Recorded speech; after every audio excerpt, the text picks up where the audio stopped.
Innal hamdalillah nahmaduhu wa nasta'inuhu wa nastaghfiruhu wa natubu ilaihi wa na'udzu billahi min shururi anfusina wa sayyiati a'malina. May yahdihillahu fala mudilla lahu wa may yudlil fala hadiyalah. Wa asyhadu an la ilaha illallah wahdahu la syarika lah wa asyhadu anna Muhammadan abduhu wa rasuluhu la nabiyya ba'dah. Ya ayyuhalladzina amanu taqullaha haqqa tuqatih wa la tamutunna illa wa antum muslimun. Fa in asdaqal hadithi kitabullah wa khairal huda huda Muhammadin sallallahu alaihi wasallam wa syarral umuri muhdatsatuha wa kullu muhdatsatin bid'ah wa kullu bid'atin dhalalah wa kullu dhalalatin finnar. Ma'asyiral muslimin, usikum wa nafsi bitaqwallah faqad fazal muttaqun.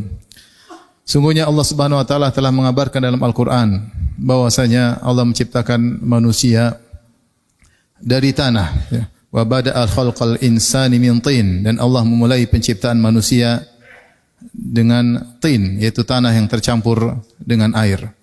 Demikian juga dalam firman-Nya, wa laqad khalaqnal insana min sulalatin min tin. Sungguhnya kami telah menciptakan manusia dari saripati tanah. Ternyata Allah juga sebutkan dalam ayat yang lain, Allah ciptakan manusia dari ajal. Khuliqal insanu min ajal. Sungguhnya manusia diciptakan dari ajal, yaitu ketergesaan. Seakan-akan dalam ayat ini Allah menjelaskan bahwasanya di antara unsur yang menyusun manusia selain tanah adalah ketergesaan. Demikian dalam ayat yang lain Allah mensifati manusia dengan ketergesaan. Kata Allah Subhanahu wa taala, "Wa yad'ul insan bisyarri du'a'ahu bil khair wa kanal insanu ajula." Dan manusia mendoakan keburukan untuk dirinya, ya, sebagaimana dia berdoa kebaikan untuk dirinya. Itu seorang kalau sudah marah terkadang dia mendoakan keburukan untuk dirinya, untuk anaknya, untuk keluarganya, sebagaimana dia tergesa-gesa ketika berdoa untuk kebaikan. Kemudian kata Allah, wa kanal insanu ajula, adalah sifat manusia adalah tergesa-gesa. Kemudian juga dalam hadis Rasulullah SAW bersabda, al-ajalatu minasyaitan, bahwasanya tergesa-gesa adalah dari syaitan. Maka terkumpul pada manusia tiga hal ini. Pertama, dia tersusun dari sifat ajal, khuliqal insanu min ajal. Di antara unsur penyusunnya adalah ajal, ketergesaan. Dan kemudian dia disifati dengan ketergesaan. Wa kanal insanu ajula, manusia tergesa-gesa. Kemudian Rasulullah menjelaskan al-ajalatu minasyaitan, ketergesaan adalah sifat dari syaitan. Maka seakan-akan sifat ketergesaan merupakan sifat dasar seorang manusia, didukung godaan syaitan agar dia tergesa-gesa. Maka dari sini seorang harus berusaha untuk melawan ketergesaan. Jangan sampai terjebak dalam ketergesaan. Karena dalam ketergesaan banyak penyesalan. Dikatakan oleh sebagian orang bahwasanya al-ajalah ummun nadamat, bahwasanya ketergesaan adalah induk dari segala penyesalan. Ma'asyiral muslimin, oleh karenanya sifat yang terpuji adalah al-anat, tidak tergesa-gesa. Ketergesaan adalah melakukan suatu tanpa memikirkan terlebih dahulu, tanpa menimbang dampaknya, segera melakukan tanpa berfikir. Itu namanya tergesa-gesa. Berbicara sebelum mengilmuinya, berbuat sebelum mempelajarinya, memuji sebelum mencobanya, berfatwa tanpa ilmu, menjawab tanpa memahami pertanyaan, memutuskan tanpa menimbang, itu namanya ketergesaan. Gerasa gerusuk. Adapun sifat yang terpuji adalah al-anat. Sebagaimana Nabi SAW pernah berkata kepada Al-Ashaj Abdul Qais, Rasulullah SAW berkata, "Inna fika khaslataini yuhibbuhum Allah, al-hilmu wal-anat." Sungguhnya pada dirimu ada dua perangai yang dicintai oleh Allah Subhanahu wa taala. Al-hilm yaitu bijak, wal-anat yaitu tidak tergesa-gesa. Allah berfirman kepada nabinya, "Wala ta'jal bil Qur'ani min qabli an yuqda ilaika wahyu." Jangan kau tergesa-gesa wahai Rasulullah untuk melafalkan Al-Quran sebelum wahyu disampaikan seutuhnya. Yaitu Rasulullah SAW tergesa-gesa ingin menghafal Al-Quran. Rasulullah SAW takut lupa ketika Jibril mendiktekan Al-Quran kepada Nabi, Nabi segera melafalkan. Dalam ayat yang lain, la tuharrik bihi lisanaka lita'jala bih. Jangan kau gerakkan lisanmu agar segera bisa menghafalkannya. Tunggu selesai Jibril mewahyukan baru kau membacanya. Jangan tergesa-gesa. Demikian juga Allah berfirman, "Fasbir kama sabara ulul azmi minar rusuli wa la tasta'jil lahum." Bersabarlah engkau Muhammad sebagaimana bersabarnya para ulul azmi dari kalangan para rasul, dan jangan kau bersegera minta menurunkan azab bagi orang-orang kafir Quraisy. Allah mengajarkan agar Nabi melakukan sifat ta'anni, tidak tergesa-gesa, tidak gerasa-gerusu. Karena sifat tergesa-gesa sering mendatangkan penyesalan. Di antara bentuk ketergesaan adalah seperti zaman sekarang ini terburu-buru dalam menukilkan kabar-kabar. Sampai ada kabar di HP kita, lantas kita share. Men-share tanpa kita cek akan kebenarannya. Men-share tanpa kita mempertimbangkan dampak baik dan buruknya, lantas kita share. Ternyata berita tersebut belum tentu benar. Kalaupun benar, belum tentu bermanfaat. Sehingga dengan ketergesaan kita segera men-share berita-berita yang terkadang malah mendatangkan kesedihan pada orang lain dan bahkan mendatangkan kemudaratan kepada masyarakat. Betapa banyak berita yang begitu cepat tersebar, namun ternyata tidak benar atau tidak pantas untuk ikut disebarkan. Di antara bentuk ketergesaan adalah tergesa-gesa dalam menghukumi seseorang. Datang berita tentang seorang, kemudian kita tergesa-gesa memberi hukum orang itu begini, orang itu begitu. Padahal Allah mengatakan, "In ja'akum fasiqun binaba'in fatabayyanu." Jika datang orang fasik membawa berita, kabar tentang sesuatu, maka cross checklah, tabayyunlah. Maka datang berita tentang seorang, jangan langsung kita menghukum orang ini berarti begitu, orang ini berarti begini. Kalau kita ingin menghukum, kita cek dulu, kumpul berita dari segala sisi, baru kita bisa mengambil kesimpulan tentang orang tersebut. Betapa sering datang satu kabar, lantas kita benarkan kabar tersebut. Betapa sering kita hanya mendengar kabar dari satu pihak, tidak mendengar dari pihak yang lain. Dan itulah bentuk kezaliman, kita menghukum tanpa mendengar dari dua belah pihak. Dan inilah bentuk ketergesaan. Di antara bentuk ketergesaan adalah berfatwa tanpa ilmu. Betapa banyak sekarang masalah-masalah agama.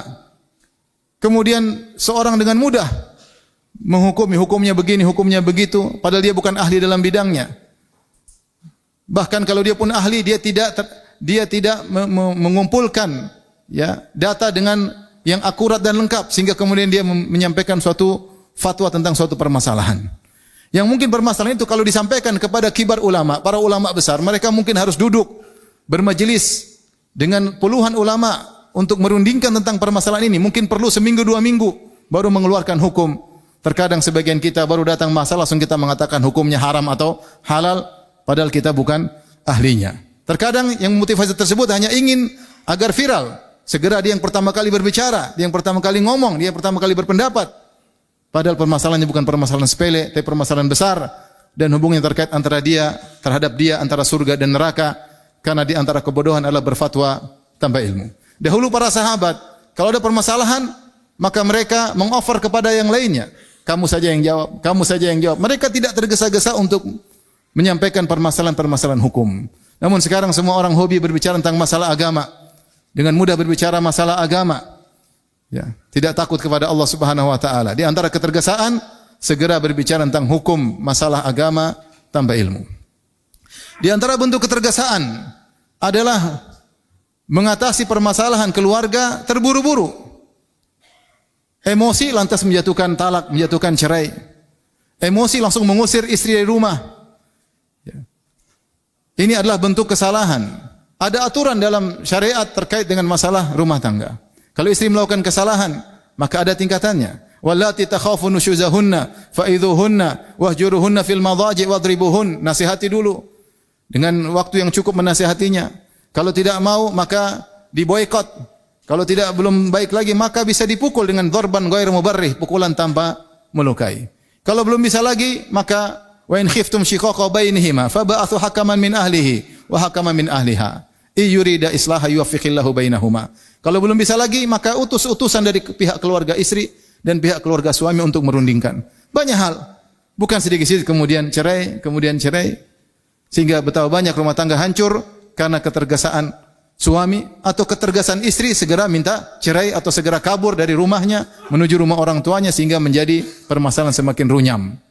Di antara bentuk ketergesaan adalah ketergesaan dalam beribadah. Rasulullah SAW pernah melewati sekelompok orang yang mereka tergesa-gesa dalam wudu. Sehingga ada bagian anggota wudu yang belum terkena air, yaitu bagian tumit. Maka Rasulullah SAW berkata, Wailun lil aqabi minan nar, wailun lil aqabi minan nar. Celaka tumit yang belum terkena air wudu. Celaka tumit yang belum terkena air wudu. Kenapa terburu-buru dalam berwudu? Di antaranya Rasulullah SAW pernah menegur orang yang sholat terburu-buru. Karena krotil gurab, seperti burung gagak yang mematuk-matuk dengan cepat. sehingga salatnya tidak tumakninah. Salat cepat. Di antara rukun salat adalah tumakninah. Harus tenang. Kalau ruku maka ruku sampai lurus benar, baru kemudian i'tidal sampai lurus benar, baru kemudian sujud dengan sujud yang benar, tidak segera ya seperti patukan burung, maka ini salat yang tidak sah. Orang tersebut setelah salat dengan cepat datang kepada Nabi mengatakan kepadanya, irji fasalli fa innaka lam tusalli. Sana balik salat, sungguhnya kau belum salat. Kenapa? Terburu-buru dalam salat. Ngapain terburu-buru? Bukankah kita sedang connecting dengan Allah Subhanahu wa taala? Bukankah kita sedang bercengkerama dengan Allah Subhanahu wa taala? Kata Nabi sallallahu alaihi wasallam, "Inna ahadakum idza kana fi sholati fa innahu yunaji rabbahu." Sungguhnya salah seorang dari kalian ketika sedang salat dia sedang bermunajat kepada Rabb-nya. Itu sedang berbicara berdua dengan Allah Subhanahu wa taala. Kenapa terburu-buru? Di antara bentuk ketergasan dalam ibadah yaitu bergerak berpindah kepada rukun sebelumnya, mendahului imam. Makmum yang mendahului imam. Imamnya baru Allahu Akbar, dia sudah ruku duluan. Imamnya belum sempurna ruku, dia sudah ruku duluan. Imamnya belum sempurna sujud, dia sudah sujud duluan. Ini tidak boleh. Ini tidak boleh. Rasulullah SAW mengatakan, "Ama yakhshal ladzi." Tidakkah orang yang mendahului imam, tidakkah dia takut? Ya. Yasbiqul imam an yuhawwila ra'sahu ra'sa himarin. Allah bisa merubah kepalanya menjadi kepala himar. Aw yaj'ala suratahu surata himar, atau Allah merubah bentuknya menjadi bentuk himar. Maka di antara larangan haram adalah seorang ketika salat mendahului imam. Tunggu, jangan tergesa-gesa. Kalau imam sudah pindah ke rukun berikutnya, baru pindah ke rukun berikutnya. Jangan tergesa-gesa. Di antara bentuk ketergesaan dalam ibadah salat. Seorang habis salat, assalamualaikum, assalamualaikum, langsung pergi. Tidak sempat untuk berzikir. Sabar, pelan-pelan. Kecuali ada keperluan mendesak.